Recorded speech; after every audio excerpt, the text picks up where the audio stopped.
গরমের খবর জানতে সরাসরি যোগ দিব আমাদের সহকর্মীদের সাথে। প্রথমেই যাব রাজধানীতে, আছেন হাসান ওয়ালির কাছে। ওয়ালি, রাজধানীতে আজ গরমের তীব্রতা কেমন দেখছেন এবং রাজধানীতে তাপমাত্রা কমবে কবে?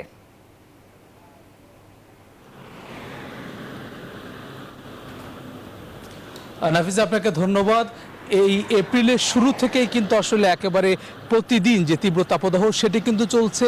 আবহাওয়া দপ্তরের সতর্ক বার্তা সেটি কিন্তু পঞ্চম ধাপে কিন্তু চলছে এ মাসে, এবং একই সঙ্গে ইতিমধ্যে আপনি জেনেছেন 1948 সালের পরে কিন্তু এবারই সর্বোচ্চ রেকর্ড গড়েছে কিন্তু যেই একেবারে টানা তীব্র তাপদাহের রেকর্ড।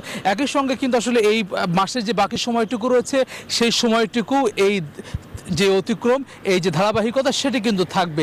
তবে মের 2 তারিখ নাগাদ দেশের কিছু স্থানে বৃষ্টির পূর্বাভাস দিয়েছে, সুখবর দিয়েছে আবহাওয়া অধিদপ্তর। সেটিতেও কিন্তু আসলে খুব একটা যে গরমের প্রকোপ সেটি কমবে সেটি কিন্তু এখনই বলার সুযোগ নেই, কারণ ভারী বৃষ্টি না হওয়া পর্যন্ত কিন্তু যেই তাপদাহ চলছে সেটি থেকে কিন্তু পরিত্রাণ মিলবে না, যার ফলে সেটি কিন্তু মের শেষ নাগাদ, এবং এটি কিন্তু পুরোপুরি যেই গরমের তাপদাহ থেকে মুক্তির জন্য কিন্তু আসলে জুনের প্রথম নাগাদ কিন্তু আসলে অপেক্ষা করতেই হচ্ছে।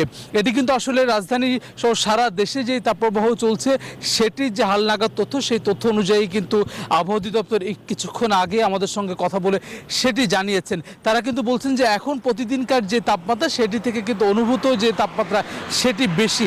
বাতাসের ক্ষেত্রে বলছেন যে আর্দ্রতা বেশি থাকাই কিন্তু আসলে এই যে তাপমাত্রার বেশি অনুভূতি সেটি হচ্ছে, যার ফলে কিন্তু একেবারে জনজীবনে হাঁসফাঁস, জনজীবনে নাভিশ্বাস উঠেছে।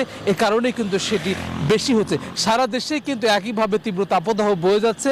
আমরা এখন যেতে চাই কুষ্টিয়াতে আছেন আমাদের সহকর্মী জাহিদ, তিনি জানাবেন সেখানকার গরমের খবর। ডমেক্স টয়লেট রাখে ফ্রেশ 100 ফ্ল্যাশ পর্যন্ত, তাই ব্যবহার করুন ডমেক্স ফ্রেশ গার্ড। ধন্যবাদ ওয়ালি। আপনি সকাল থেকেই কুষ্টিয়ার যে খবর জানাচ্ছিলাম সেটি কিন্তু একেবারে সত্য হয়ে উঠেছে, কারণ যে তাপমাত্রার যে রেকর্ড হওয়ার কথা তার কিন্তু খুব কাছাকাছি। এখন আবহাওয়া অফিসের যে স্বয়ংক্রিয় তাপমান যন্ত্র তার মাধ্যমে আমরা এই মুহূর্তে যে তাপমাত্রা দেখতে পাচ্ছি সেটি হচ্ছে 41 ডিগ্রি।